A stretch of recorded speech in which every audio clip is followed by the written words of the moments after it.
Today on the show, a brand new smartphone that you can actually afford, and Hisense explain dual cell technology.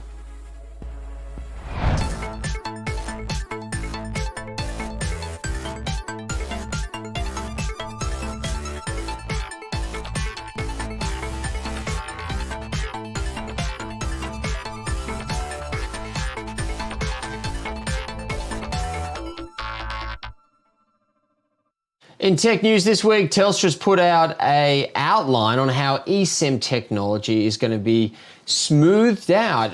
Basically, you'll be able to go into the Telstra app and you'll be able to activate an eSIM for compatible smartphones. Now, Australia hasn't been a market that has actually warmed to eSIMs all that much, not until the Apple Watch came along a couple of years ago. The reason for that is that telcos don't particularly like eSIM technology, because if you have an eSIM compatible smartphone, well, you can be on Vodafone 1 minute, and then you can jump onto an app with Telstra and then be on Telstra with their eSIM in just a few minutes after that, if you're happy to pay the different subscription charges that come with both those networks. It means it's very, very easy to jump networks, depending on where in the country you are, be it here or overseas. Traditionally, that's meant the stickiness of staying with one particular network has been reduced, and we haven't seen it happen that often. Now, all three networks in Australia can utilise eSIM technology now. They've got the technology to do that.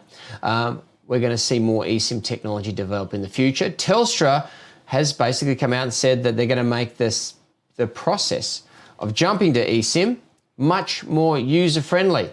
We'll wait and see how that turns out. Also in tech news, Sonos. They've just filed a patent for wireless headphones. And it looks like they're going to have a brand new set of wireless headphones in the future that allows select noise cancelling technology, USB-C charging, and a whole range of other features. So will there be a new fight in headphones in the future with Sonos jumping on board? Looks likely based on the new patent that they've failed. That's tech news for this week. Smartwatches typically provide fitness tracking, notifications, and other nice-to-have features that help you pull out the phone less.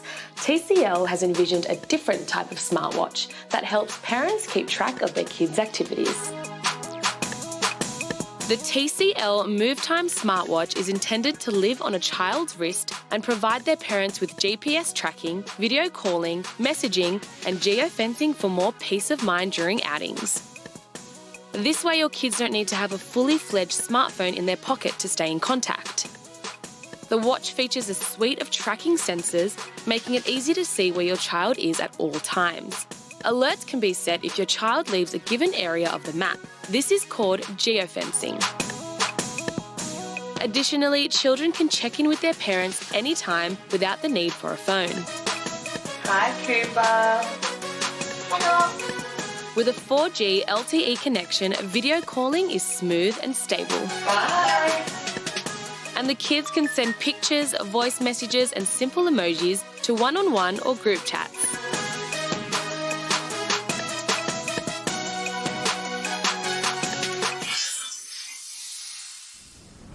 Well, let's talk television technology, because one of the biggest TV sellers in this country, if not the world, in fact, is Hisense. And they've just announced a new type of television format. This is their format for achieving those deeper blacks and colours that we've talked about in the past that may have been OLED TVs. That's a type of format, for example. This is what Hisense is doing this year. It's called dual cell. First time on Cybershack Live from Hisense. He's joined us many times on our radio show and TV show before. We've walked the halls of big tech expos around the world with him. Chris from Hisense joins us today. How are you, Chris? Hey, thank you so much for having me. Doing well, thank you. Good to have a chat to you. Now, you're the go-to guy when we have these technical questions of Hisense that we need answering. So thank you for some time that you're giving us today. Let's get into dual cell technology, because you guys have done OLED TVs in the past, but what it appears is that this year dual cell is how you're planning to achieve the deep black and high color contrast results for a premium television. Is that correct?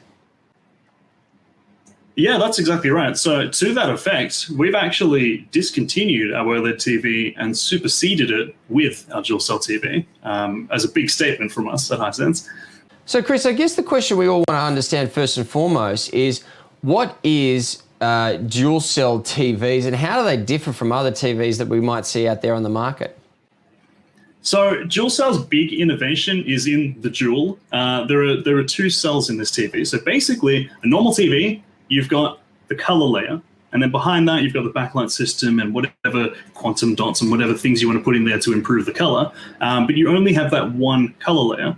And what that does mean is that there's a lot of light that gets through and causes bleeding or halo effects that you may have seen on LED TVs. And this is why traditionally a Hisense LED, for example, has that super pitch black darkness. So what we've done with dual cell is we put in a second layer, which sits fused to the first layer. Now, what that does is handle luminance. So it's a grayscale panel. It doesn't represent any color, but what it does do is represent a gatekeeper between letting light through to the screen and blocking it away from the viewer. And that means we can get over 2 million dimming zones on our TV versus maybe 1,000 on the leading competitors' TVs, which is pretty ridiculous. That means a resolution of 4 pixels to every dimming zone. We can trace around an object and just basically turn on what we need to turn on and turn off what we don't need to use, which is really, really cool. And the ultimate result, deeper blacks and better color presentation on the screen, I imagine. Yeah, so we've got black levels that are comparable to what you would expect from our LED TV that we had last year. And the benefit is we also have 1,000 nits brightness, and we have that color accuracy and longevity that you would expect from a QLED TV as well, which is super, super important to bring both of those together. And are these hard to manufacture? Because the way you've described this to me, it sounds like quite a complicated way of putting together what is originally started as an LED panel. It's a good question. When I heard about this technology, I thought to myself, that seems really obvious. Why would you not just put a second cell in and block all the light coming through? That's perfect. That's such a great solution. It took us a very long time to really get this manufacturing process down to something that is perfect. We have to have these things fusing at a micron level, and each pixel has to line up with each other. So yes, it did take a long time for us to bring this out. The concept has been around for a while, but we're finally ready to actually bring the product out, which is fantastic. What's the hardest part in introducing a new technology like this to the market? Do you have a time frame where you are hoping people will understand dual cell is in the same level of quality as other high quality panels that are out there? Yeah, it's a good question. I think if you look at the trajectory of most tech companies as they start to succeed in their markets, you're going to see that lust for having a premium product is going to happen. So of course, if you look at the most companies that have started making TVs, they're going to have a history in probably starting at a budget TV and moving up as they gain confidence in the technology. This is something we've been working on for such a long time in the background that we are now really confident to have it here. And I have to say, even though we're in that premium category, and we have been in the premium category for a few years now, that doesn't mean that our prices are going to be at that crazy premium price level. We really still want to democratize the product. We still want to make it accessible as much as possible while still bringing a crazy array of features, especially dual cell, which has never been seen before in the market. The interesting thing about TVs, and you've got your TVs doing this now, is the price per square inch of panel is dropping considerably. What kind of sizes are we going to get dual cell in the Australian market? So initially, we're announcing just a 65-inch. We're seeing a trend towards 65-inch being sort of the de facto living room size now. And of course, people are hungry for bigger sizes as well. So I don't think you'll see a dual cell at a smaller size than 65, but 65 is definitely where we're starting. And we look forward to announcing different sizes in the future. With dual cell, will I get premium refresh rates so that when I'm watching the football or the tennis, or I'm not getting that juddering of picture as it's jumping across the screen? Do I need to get a dual cell to get the best performance in that area, or is it really just the color contrast and the deep blacks on the screen that I'm going to get improvements on? Really good question. So I guess our entire ULED range this year is using our new HiView Pro engine. And basically that's now using AI upscaling, so you're getting a better picture even if you're watching MASH on live TV. But they all do have sports mode and game mode. And we've improved those even more this year for better horizontal motion, better reaction to input when you're playing video games, for example. So any ULED that you purchase, like the Q8, for example, or of course the dual cell, is where you're going to start to benefit those. When you step from a Q8 to a dual cell TV, you're really going to a next level in terms of that contrast and that color reproduction. Okay, so what you're saying is the processor that you put in for managing that screen refresh and the rendering that's going on there across your range is better this year. So we really shouldn't fall into having issues with what I just described, with jumpy balls and things like that across the screen. Where we're really going to get that benefit of spending extra money with dual cell is on the blacks and the colors on the screen. That's right. So I guess, the cool thing about dual cell is, and this is an interesting one, TVs in stores now, they all look fantastic. We've got to a point now where we're very lucky that every single TV in the store is going to look pretty good. And I do know that when I walked into the store for the first time and I saw a Hisense OLED TV compared to an LED, it was noticeable. It is significantly darker around the black areas. You're going to see that with the dual cell as well. It's one of those products where you need to walk into a store, stand in front of it, and you will see it immediately. And we're going to be putting out a campaign to, really explain and demystify the technology to customers so that we can really position ourselves correctly, and so that people understand what the technology actually benefits and brings to them. Excellent. The other thing I wanted to talk to you about, because you have jumped around a bit in terms of the platform that you're using for your TVs. Once upon a time, you ran Android TVs, for example, and you've moved away from that, especially this year. Talk to me about your app environment, because I saw the announcement about Foxtel coming to Hisense televisions. Can you explain how that is working, and also how I can go and get different apps, for example, for a Hisense TV, around the sort of the functionality of me making my own decisions on what apps might be on the TV? I'd like to understand those two bits better. Yeah, absolutely. So you hit the nail on the head. Foxtel is coming to Hisense, which is super exciting. That's one of the few apps we've already added this year, and that's not the last one we'll be adding. There'll be more coming as well. So we've actually been using the Vita platform, which is our own in-house platform, for quite a few years now. So since I've been with Hisense, so 3, 4, 5 years now, we've been on our own platform. We actually moved away from Android as a primary operating system a while ago and moved into our own system. Now, the good thing this year is we've actually spun Vita off into its own business unit, which means it has its own oversight, has its own ability to actually go out there and get the apps that we want on our platform. So I think you'll see an increased speed at which the apps are coming to the platform. And of course, when you're actually sitting there in front of the TV, there is an app store you can jump into. You can basically download all the apps that you want to put on there. You can delete apps that you don't want to use. But we do pre-package the TV with all of the popular apps so that we think customers will want to use straight away. And with, for example, something like Foxtel, will that auto-populate? Will there be an update, for example, that jumps on the screen and says, "Hey, there's some new updates we recommend you take advantage of. Please click OK," and then go and install? Will it work like that? Yeah, so we've got two different ways that we update our TVs, which wouldn't be dissimilar from most of our competitors. We have a firmware update, which brings new features to the TV. And then we just have basically passive updates, which can bring apps without having to make the customer go through a menu and press a button and accept things. If we've got Foxtel, there's a good chance people are going to want Foxtel, so we can just pop it up on the screen. They can choose to use it if they'd like to. Okay, very good. We walked the halls of CES earlier this year and landed at your booth. Sadly, we're not over at IFA in Berlin at this time of the year, but that's just the way it is. We saw you guys had a laser TV on show there. Tell me about laser TV in terms of the sizing that you had at the CES booth, and because I guess it would give an understanding for people watching, if they're looking for a dual cell, they're going to get 65 inches, but then if they want something much, much, much bigger, what potential options could they have in the future there?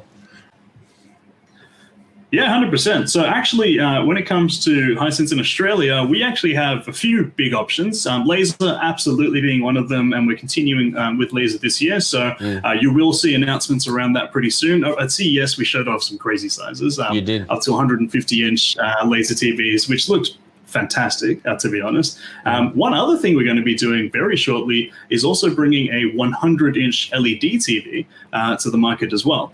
So that's going to be our 100-inch S8 series, which we think is going to maybe rock the boat a little bit with a very nice price, but still having amazing features like Dolby Vision, HDR, really good motion rate using that new chipset that I talked about, and the new apps that we talked about as well.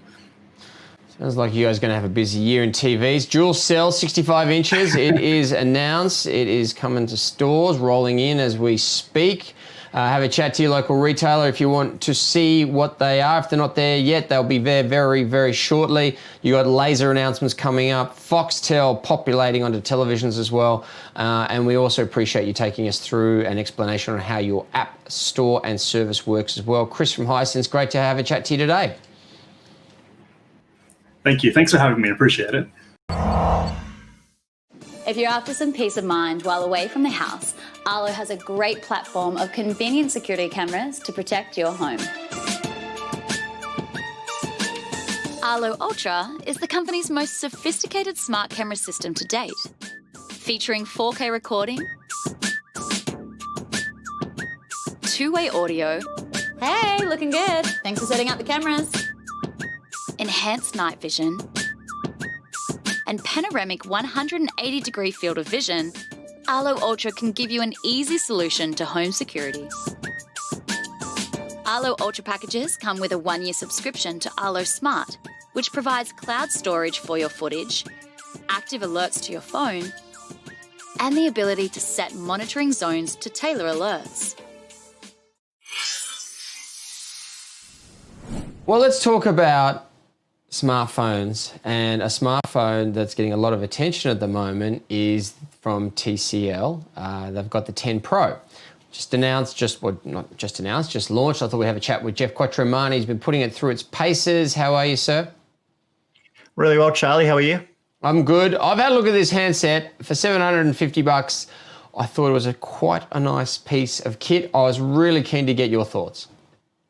Look, it is a very beautiful phone, and it actually looks like a premium device. Just doesn't come with that premium price tag that people are starting to get used to. Phones above $1,000 these days, it's out of reach for many. And when you start to see what brands like TCL is putting into a phone at $750, you start to wonder why people spend more than $1,000 on a smartphone. It's got 4 cameras in it. I remember the phones that were coming out with 4 cameras in them weren't that long ago and were at least twice the price. I guess having 4 cameras is one thing, but what's the actual photo capture experience like? Look, it's quite good. I mean, all of the extra cameras on the back just really allow you to take different types of shots, whether it's wide angle or ultra wide angle as well. And for me, I could post photos on social media with photos taken from this phone, and no one would have a clue that I'm using something that isn't an iPhone or a Samsung, flagship model. The cameras really do surprise you. And obviously there is one on the front as well. You don't miss out on that selfie experience, but you also still get a huge display on the front. There's no buttons. It's all very clean. It's actually got more pixels per inch than the iPhone 11. It's got a higher screen-to-body ratio than the Galaxy S20. So when you start to put some specs side by side with some of the premium phones, it's really not just the cameras that shine here. There's a lot to this device that makes it impressive. Is this what TCL needed to do to actually get attention in the market? Because no one knows TCL's a smartphone maker. I mean, they own Alcatel, and they license the Alcatel name, and they've used that for their more budget-friendly handsets, $100, $200, $300, $400. They're now bringing TCL in at that $450 and to sort of $800 range. Do you think that they needed to actually do this to get attention to the brand first and foremost? Look, I think it's an important statement to make that they are here with a value for money type product that offers that flagship experience, because at $750, there is an iPhone SE, there is a Samsung that you can get for the exact same dollar. So when you look at what you're spending your money on, if you're a parent looking for something for your kids, for example, and that's your budget, you've now got 3 really good choices. The thing that TCL needs to start doing, and obviously what we're doing here is spreading the word. We're talking about it. And I don't think that any amount of advertising can really go past actual user experience. And I know people who bought the previous generation of the TCL phone, which was the Plex, and I continue to hear from them saying that is an amazing phone and I wouldn't have bought it had you not spoken about it. And they're obviously becoming advocates for the brand, and that's what will start to happen with TCL. Is it doesn't happen overnight, but as they release devices like this, you will start to see that momentum grow, because side by side, you're going to get so much more in a phone for the dollar than you would from those other brands. The other Chinese brands out there are also trying to do the same thing, right? Oppo is trying to go even higher end with $1,500, $1,600 handsets in 5G and things like that. But for some reason, Samsung is continually able to sell handsets between $200 and $2,000 and more now with the flips and unfoldable handsets. They've really positioned their brand to be able to grab that entire wide range of customers at different price points. With TCL, though, it seems that what they're trying to do is just say, look, you know what, before you go and buy that well-known brand, have a look at us, see what people are thinking. Is that what you agree with? Well, I completely agree. And even in talking to Sam Skontos, and I know you had him on the show last week too, they aren't trying to take iPhone customers. That is not their business, and trying to persuade people to go from iPhone to TCL. What they're actually trying to do is have you go from a competitor product such as a Samsung or an Oppo and then choose TCL. And that's really smart to be doing, because it runs Android just like all those other phones do. So the actual user experience is very much the same. Where TCL can try and do better is the fact that they do make TVs, meaning that they put that TV technology into their phone so the display is beautiful. And then they add the extra cameras, the fingerprint sensor, and actually a premium design compared to what you see with some of the others, which are all, plastic and quite tacky. If you don't want 5G, you're not interested in it for whatever reason, you might just be happy with getting 4G speeds, which in this country especially are very, very fast. I got to say, it's starting to look very, very lonely up at that $1,500, $1,600 high-end smartphone market in terms of feature set. The beautifulness of those handsets, sure, I get that. They still look good, and all that amazing, beautiful stuff. But I'll tell you what, it's going to be a hard sell at $1,500, $1,600 for a 4G device these days when you've got TCL coming in with handsets like this. And that's just it. I mean, if your budget was $1,500, buy 2. Give one to your wife, keep one for yourself. You've then got matching brand new phones, and they're going to last you a few years at least. Yes, you do miss out on 5G. You actually also miss out on wireless charging, which is the one thing I wish this did have, but you can't have it all, obviously, when you're making a price compromise here as well. But beyond that, you're not missing anything else. One other feature that this does have, which I haven't seen in phones in a long time, is an infrared sensor, meaning I can use this as a remote to control a split system air conditioning, to control the TV, whether it's at home or at the pub. That is one of the greatest features I love in phones these days, is infrared control. It's unique. And you are the god of the pub if you have the TV remote on that one. And the other thing I noticed it has is a 3.5mm headphone jack, which is a godsend when you're just trying to put some music into your kids' ears without connecting wireless Bluetooth headsets, et cetera, on a car trip. So that's a good piece of tech to be included as well. It is the TCL 10 Pro. There's a 10L, which is cheaper. It's a different device. It is still good value for money at that lower end of the price, but the 10 Pro, I tell you what, $750 for this one. It is a value smartphone. Jeff Quattromani, good to get your insights on it. We'll chat to you again next week. Thank you, Charlie.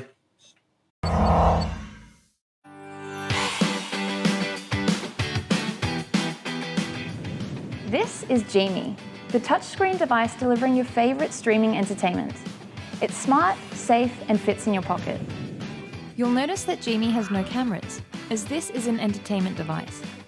Every Genie has Bluetooth and Wi-Fi connectivity, a 5-inch plastic touchscreen, FM radio receiver, and a 2,200 milliamp hour battery. We've also included basic parental controls allowing you to pin lock the apps and settings on every Genie. Don't know the pin? Then you can't open the app. There are 3 versions of Genie: Genie, Genie Plus, and Genie Connect. Genie is perfect for listening to apps like Spotify and Apple Music with limited distractions. Genie Plus has the same hardware but is a Google-registered device. So we've pre-installed some Google services like YouTube, Google Maps, and Chrome, and you can download and install your favorite apps via the Google Play Store. Genie Connect is just like the Genie Plus, but with 4G connectivity. Your Genie Connect will stream your favorite entertainment via Wi-Fi and 4G, make and receive calls, and also text. With Genie Connect, we've included the ability to personalize the incoming and outgoing call and SMS experience using our preloaded call block. Block or approve incoming calls and SMS traffic as you decide. Find your Genie, a safer, smart device.